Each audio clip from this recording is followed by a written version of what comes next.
We are in the in-between times. There are several in-between times on the year-long NFL schedule that it appears we are now on forever, and we are between the sort of pre-draft hype. We are between the combine and the pro days, but also between the pro days really don't get the type of acclaim and coverage they once did. I don't know why that is, especially with the NFL draft being bigger than ever it was, but they don't. So we're between the time of the combine and free agency. So there's not a whole lot going on for the Kansas City Chiefs. And I personally am between some of the bigger projects that I'm trying to work on for this channel. But we do have a couple of small pieces of news worth talking about today. Chiefs make contract tenders to two exclusive rights free agents.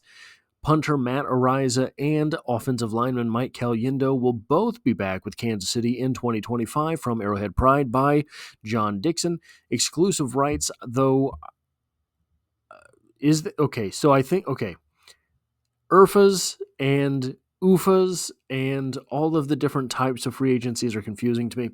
But from Arrowhead Pride, we get the following. On Friday, the Kansas City Chiefs made contract tenders to two of their exclusive rights free agents, ERFAs. Punter Matt Araiza and offensive lineman Mike Caliendo. Each has been offered a contract for the league minimum for their credited seasons. For Matt Araiza, that is $960,000. For Mike Caliendo, that is $1.03 million. This contract tender ties the players' rights to the team for the upcoming season. The overwhelming majority of ERFAs assign these tenders. One thing that needs to be noted now is that these are contractual obligations for the Kansas City rights as they are exclusive rights free agents, meaning that I believe the Kansas City Chiefs were somewhere between $1 and $4 million over the salary cap at the conclusion of the Joe Thuney trade because of the Trey Smith contract. And now we have $2 million to tack on to whatever that amount was for the Kansas City Chiefs to have to still get down. I think 1.5 of that is coming on the heels of Sky Moore, who I think undoubtedly will be released. But hey, I thought perhaps that was the case last offseason, and it didn't happen. So we still have moves that we will see prior to, I believe it is the 12th, is when free agency kicks off and the salary caps all have to be followed. Leading up to then, there is a little bit of wiggle room for the Kansas City Chiefs. But now let's get into these players. Mike Caliendo, all of these values are from his pro day coming into the league, 6'4", 300 pounds, 30 7/8 inch arms, not just sub 33 inch arms, sub 31 inch arms, 9.5 inch hands, ran a 5.36 40-yard dash, a 1.79 10-yard split, a 28.5 inch vertical, and an 8'9" inch broad jump. None of these numbers really stick out. Still, I thought that Mike Caliendo at the time was a draftable prospect. He was someone that could have been drafted, and I don't think anyone really would have batted an eye based on what it was that he did in college. He did end up playing in both 2023 and 2024 for the Kansas City Chiefs, just 64 offensive snaps in 2023, 36 special team snaps, and then last season Mike Caliendo saw 3 starts during the year, 237 offensive snaps, and 76 special team snaps. He has played just 301 snaps on his career. He is still fairly young. But who is Mike Caliendo? What can we expect from him? Well, from PFF, a 49 overall grade, a 45.1 blocking grade, pass blocking grade, a 45.6 run blocking grade. Mike Caliendo is a guy that I think is an NFL talent. There's not, however, a whole lot to really write home about with Mike Caliendo. He's a guy that should be on a roster. He's a guy that I think can provide some spot duty. I don't know exactly. So here's the thing. I don't know how much of that money is guaranteed. I don't know that Mike Caliendo necessarily makes the roster this year.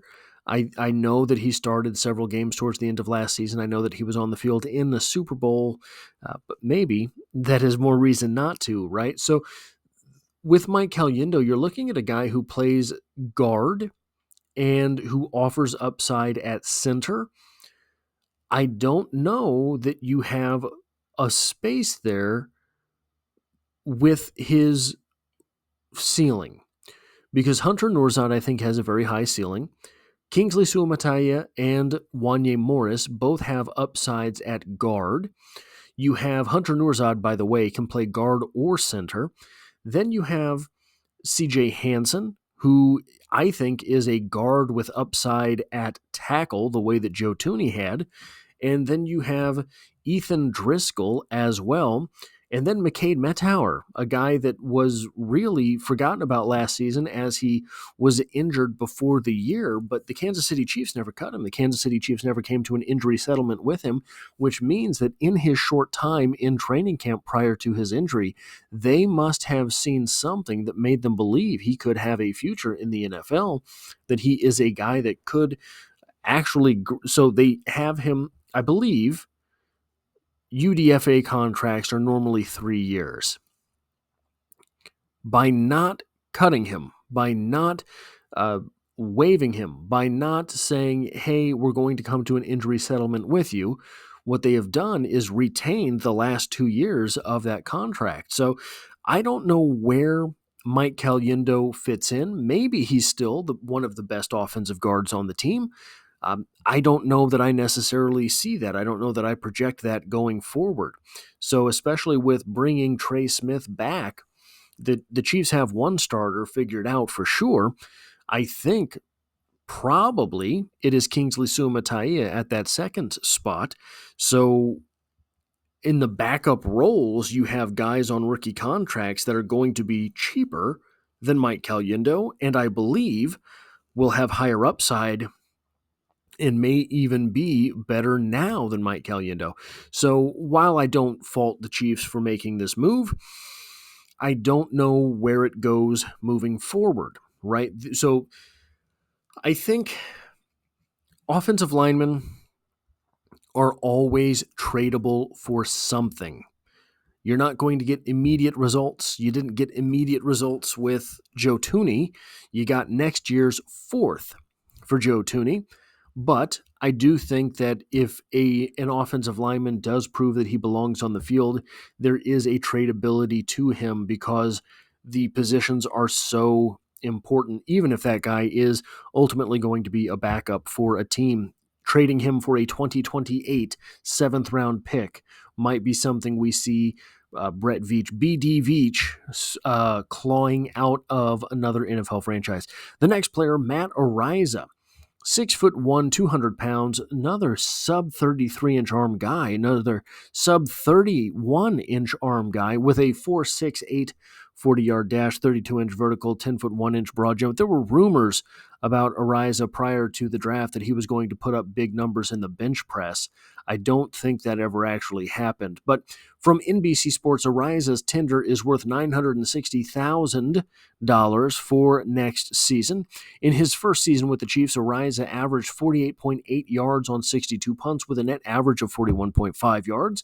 He had 40.3% of his punts down inside the 20, with 14.5% of his punts going for touchbacks. This is the big number for Matt Araiza to improve on, 14.5% of his punts going for touchbacks. Sometimes he just had too much leg on that ball. You see here, 62 punts for 3,027 yards, giving up, netting 271 return yards, which netted, 2,575 punt yards, net punt yards, 41.5 yards per punt after returns, a 72-yard long, 9 touchbacks, 14.5% touchback percentage, 25 punts inside the 20, which is 40.3%. Still a very young player, still has room to grow. I am glad to see Araiza get that deal done. This is one of the things that has kind of been overlooked in Chiefs media, that the Chiefs were once again about to find themselves without a punter, and they have averted that disaster. Araiza, I think, has star potential at the punter position, whatever that means, and is a real weapon for the Kansas City Chiefs. That is all I have for this video. If you like or appreciate what it is that I do here, hitting a like button really does help me out, as it tells YouTube to share this video with other Kansas City Chiefs fans. If you find yourself here by chance but not design, the Chiefs are the only thing I talk about on this channel, dropping multiple videos every single week, and I hope to have you back for the next one.